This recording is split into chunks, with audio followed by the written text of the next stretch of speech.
हाल चुनाव की घोषणा हुई है, तो वर्तमान केंद्र सरकार के पिछले 10 साल के कार्य का किस तरह से संघ विश्लेषण करता है? संतोष है उससे? नहीं। और दूसरी चीज़ कि जो जून में नई सरकार केंद्र की आएगी, उससे लेकर यूनिफॉर्म सिविल कोड को लेकर संघ की क्या अपेक्षाएं हैं?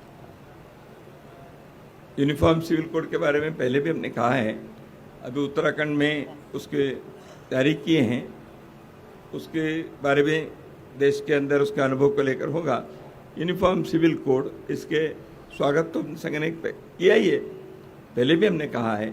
इसके बारे में हमने अखिल भारतीय कार्यकारी मंडल में प्रस्ताव भी पारित किए थे कई वर्ष पहले, तो इसलिए वो तो है ही, उसका स्वागत किया है।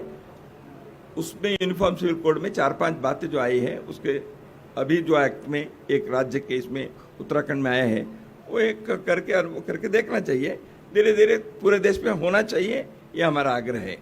हाँ, लेकिन उसमें डिटेल्स में कई बातें, उदाहरण के लिए जनजाति क्षेत्र के लिए अभी नहीं कर सकते, कस्टमरी लॉ है, तो इसलिए कई चीज़ें उस पर डिटेल्स के हैं, उस पर चर्चा हो गया। अभी 4-5 बातों के बारे में, सक्सेशन के बारे में, अडॉप्शन के बारे में, मैरिज के बारे में उसमें आया है, तो आगे बढ़े। उसमें एक है यूनिफॉर्म सिविल कोड के अंदर। आपने पहले के जो बताया उसको थोड़े दिन में देश के लोग ही दे देंगे ना।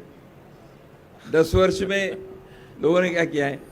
संघ तो है, देश के मान बढ़ा है, देश के अंदर प्रगति हुई है और सबका अनुभव है, ये केवल मेरा नहीं है। दुनिया के 2500 देश के बड़े बड़े अर्थवेत्ता लोगों ने the current century is Bharat century ऐसे कहने वाले। मेरे पास 25 अंतर्राष्ट्रीय स्तर के जो इकोनॉमिस्ट से social and political lead thinkers है, उन्होंने जो कहा मैंने इकट्ठा किया है। इन सब ने पिछले 1 साल में कहा है। G20 के संदर्भ में कई लोगों ने इसको कहा। तो भारत इस सदी के एक इट बिकम्स इंडिया सेंचुरी ऐसे उन्होंने कहा है। इसका अर्थ कुछ तो हुआ है, इसीलिए तो कहा है। तो मैं कहूँगा जून 4 तारीख के देश के लोग भी अपने विश्लेषण दे देंगे।